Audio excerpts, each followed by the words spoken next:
Luke Fraley for the Reds hits a big grand slam in the 8th inning. They take the lead, man. What a big comeback. And it looked like it was about to be a nice series win until the next inning happened. After Cal Raleigh smacked a baseball for his third in the last 2 games, Randy demolishes this pitch. He ties it up before 1 inning later he drives in 2. Randy really took the possibility of a Reds win personally. Bro saw Fraley hit that grand slam like he was Bruce Wayne watching his parents get shot. He made it his life's mission to make sure Fraley didn't go out a winner on Thursday. Tyler Soderstrom is taking everything personally this year so far. Holy crap, this man will not stop. He hits another home run for number 9 already on the year. A's hit 4 home runs overall and whooped the White Sox for the sweep. They won every game and got out of the south side of Chicago without anyone getting shot. Life is great. Noah Murdoch out here looking like Matt Murdock. Bro's been watching the new Daredevil series. I haven't even heard much about it. Is it good? I don't know. I didn't see it. I haven't cared about Marvel in a long time. I don't know how you can convince Josh Naylor to leave Miami after this series. Another home run. He hit one in every game against the Marlins. Haven Smith is hitting over 400, by the way. He also hits a home run, his second in Miami, and drives home another run. The top half of the D-Bags lineup is sick. The bottom half has been a little weaker, but the first 4 hitters in the lineup are hitting over 300, and they all get hits in this game. Nobody after the first 4 got a hit, so the top of the order carried. We had a couple of it's about damn times on Thursday. First one was Gunnar Henderson finally hitting his first home run of the season.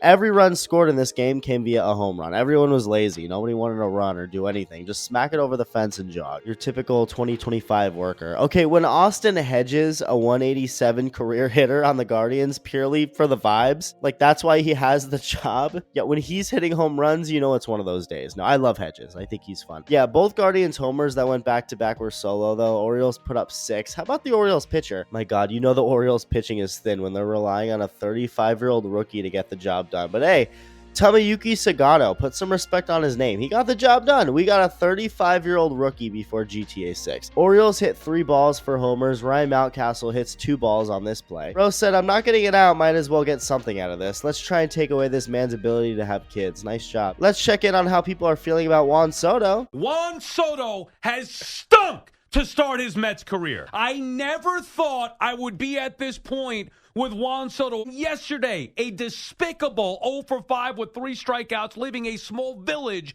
on the base pass as the Mets lose a series. You don't pay $765 million to a guy who gets on base 40% of the time. Bullcrap. Every single time he's come up in a big spot, he has failed this year. We're 2 weeks into his 16-year contract.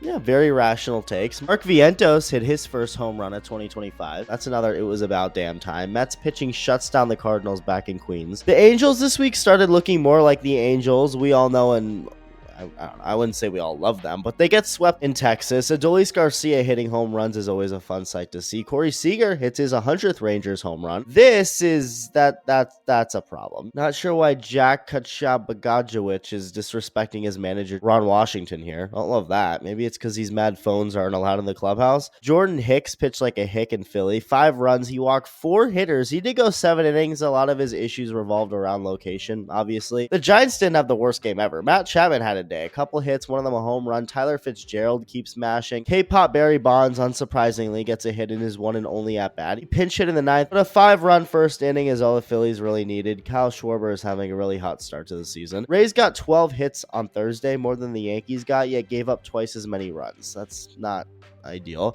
Oswaldo Cabrera hits his first home run of the season. That's not really an it's about damn time, though. He's not really expected to hit that many anyway, like the other guys, but good for him. Sid from Toy Story goes 4 for 4 and drives in 2. Yankees get 6 runs on the day. Their offense did well overall, but Jazz Chisholm didn't have the best of nights. He hasn't been having the best of nights at all lately. He's hitting 169 on the year, so it's no surprise he went off on the umpire after this call. The umpire didn't have a short fuse at all, too. Jazz would have been able to get away with a lot. Instead, he just kept going, so he gets tossed from the game. You can toss Jazz from a baseball game, but you can never toss Jazz from Twitter. He tweeted this out after the game and then deleted it. It's weird. It doesn't say the tweet was deleted, but it's not on his profile. Like, I think you could still see it if it's not on his profile, but I don't know. Obviously, an emotional tweet that he regretted afterward, or someone told him to delete it. Half of Jazz's Twitter recently, if you look, has been him acknowledging bad umpire calls on him. He despises umpires as much as Elon Musk despises pulling out. I mean, I get it. There have been some bad calls against him. They happen to everyone, and the one in this game wasn't good,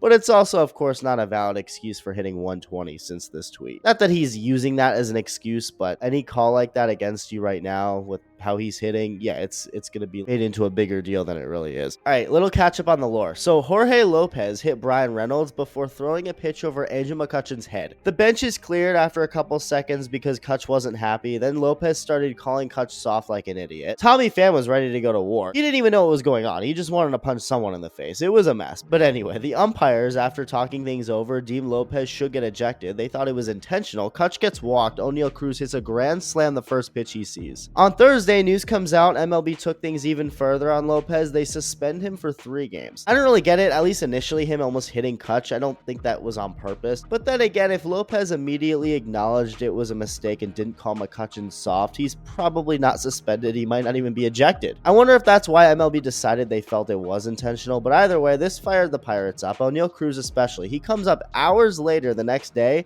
and the second pitch he sees hits the daylights out of it. He hit this ball at 115 miles an hour off the bat. Then after that, nothing from anyone on either side. Andrew Heaney saw that home run and said, thanks, don't worry about doing anything else, I got you. He pitches into the 8th inning, no runs before the bullpen gets the final 5 outs, and they win the series. Again, I hope the Pirates go on a run starting now. That'd be cool. They probably won't, just know I'll be rooting for it. Like and subscribe if you enjoyed this video, and thank you for watching. Love you, bye.